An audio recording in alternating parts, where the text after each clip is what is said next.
सखियों मैं शामों में खोई, मैं शामों में खोई।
राधे राधे मीरा जी। राधे राधे राधे राधे।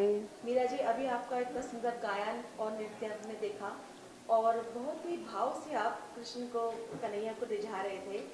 और आपको मैंने अक्सर वृंदावन में देखा, एस्कॉन में, भागवत में।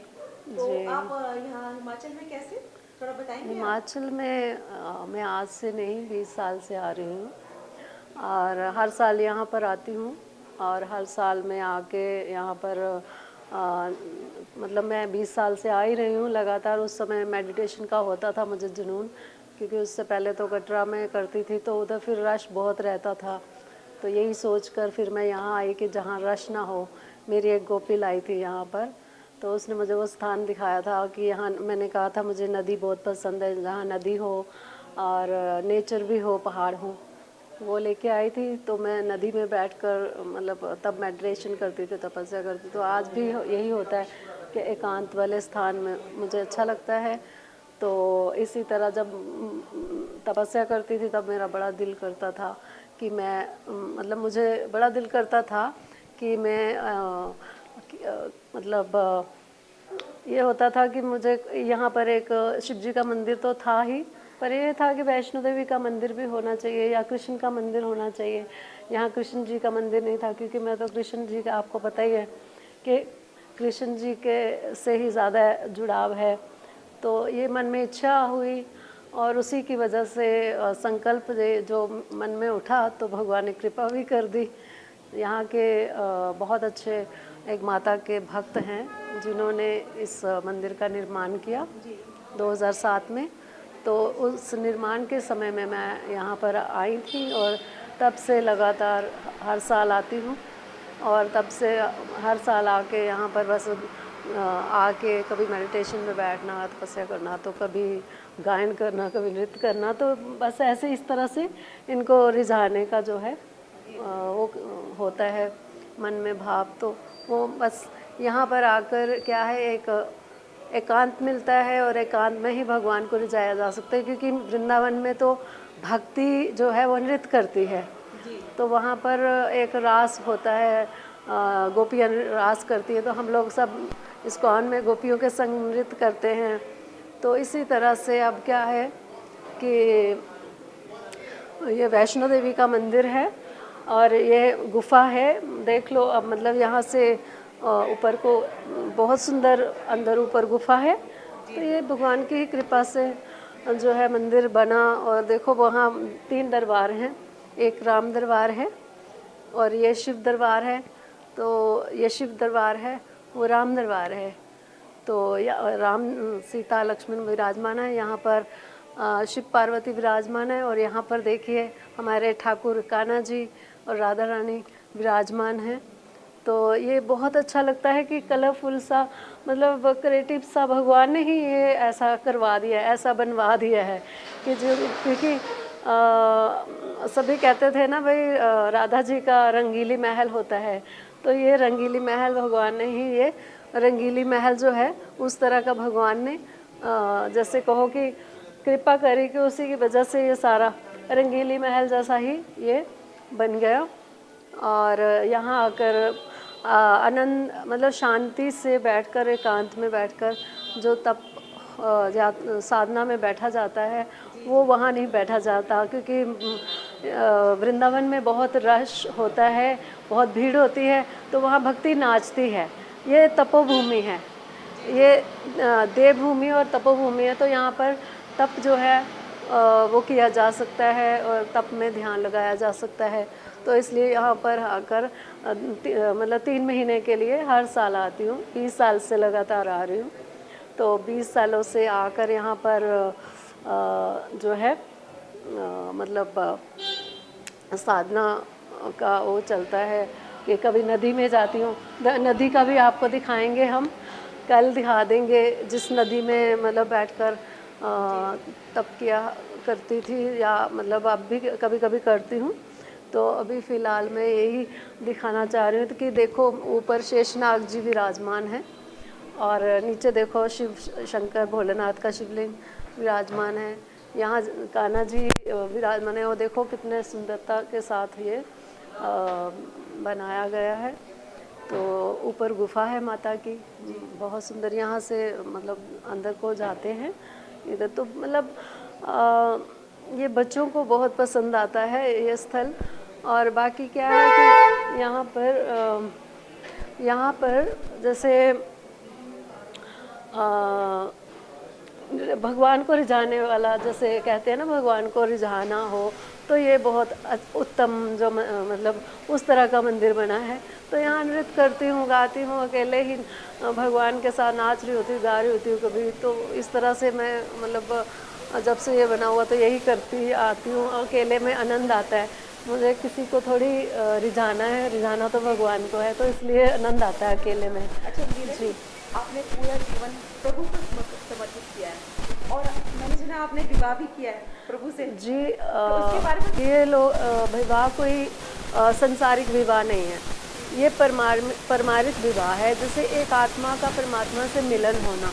तो शादी तो विवाह तो हमने बचपन से ही भगवान से कर लिया था, मन से। पर जो लीलाएं जो हुई भगवान की, वो 2012 में प्रत्यक्ष जो लीलाएं दूसरों ने भी देखी। और ये तो मतलब बाहरी लीला भगवान ने जो दिखाई 2012 में द्वारिका में या कुरुक्षेत्र में या फिर हर स्थल पर भगवान ने शादी की वो लीलाएं दिखाई, क्योंकि होगा कोई पिछले जन्मों का कोई रिश्ता नाता जिस वजह से भगवान ने ये सब करवाया। तो ये भी पिछले जन्म के संबंध होते हैं, रिश्ते। देखो आत्मा का तो भगवान से कई जन्मों का रिश्ता है, आज से नहीं, अनादिकाल से है। सिर्फ मनुष्य भूल जाता है स्वयं को कि मैं कौन हूँ, मैं कहाँ से आया हूँ। माया में पड़ के वो स्वयं को भूल जाता है। आत्मा जो है वो निरंतर ही भगवान की है और सदा रहेगी। और हम कौन है? गोपियाँ हैं भगवान की, है ना। तो गोपी जो है भगवान की सदा से ही उनकी प्रिय आत्मा रही है। एक आत्मा का परमात्मा से मिलन होना जो है उसको कहते हैं हम, मतलब जो परमार्थ में शादी होना ये होता है कि आत्मा का परमात्मा से मिलन होना है। मिलन होने को शादी कहा जाता है, विवाह कहा जाता है। पर हाँ, संसार नहीं मानता है इन बातों को, पर इसलिए संसार को दिखाने के लिए, संसार समझे इसको, तो संसार के लिए जो शादी होती है उस तरह की भगवान ने शादी वो करवाई। मतलब उस तरह की लीला हुई द्वारिका में, जिस तरह से मुझे द्वारिका जाना पड़ा। और द्वारिका जी हाँ, कोई परेशानी नहीं हुई। लेकिन मुझे जैसे भगवान भी धरती पर आए थे तो उनको भी सहना पड़ा बड़ा कुछ राक्षसों का। तो जब जब शक्तियाँ प्रकट होती हैं तब तब अत्याचार भी राक्षसों के होते हैं। तो बड़े षड्यंत्र मतलब राक्षसों ने करवाए हमारे ऊपर, मतलब हमें गिराने के लिए, हमें बदनाम करने के लिए बड़ा कुछ हुआ। परंतु हम आगे बढ़ते गए, तो हम आज तक आगे ही बढ़ते हैं। हाँ, साथ हैं जी, बिल्कुल चिंता नहीं है। तो क्या है, कहते हैं ना, जिस तन लागे सो तन जाने, है ना, दूसरों ना जाने पीठ पर आए। तो इसमें बहुत दर्द सहन करना पड़ता है, पीड़ा सहन करनी पड़ती है, बड़ी बड़ी परीक्षाएं देनी पड़ती हैं। तो सबसे ऊंची है क्या? प्रेम से गाए। जी हाँ, तो प्रेम से ही भगवान मिल सकते हैं। अगर भगवान से मिलना हो तो इनसे प्रेम करो तो ही मिलेंगे, या निर्मल मन हो तो ही। कहते हैं ना, भगवान राम जी ने भी यही कहा है, सुमर मोहे उतरे ही पावा, छल कपट मोहे छिद्र ना भावा। तो उनको छल कपट नहीं भाता है भगवान को। तो जो प्रेम है वही उनको भाता है, या भाव है या प्रेम। तो जो मुझे मतलब सच्चे भाव होंगे तो सच्चा प्रेम होगा तो भगवान तक ज़रूर पहुंचता है। लेकिन समय लगता है बहुत। मुझे तो 28 साल लग गए।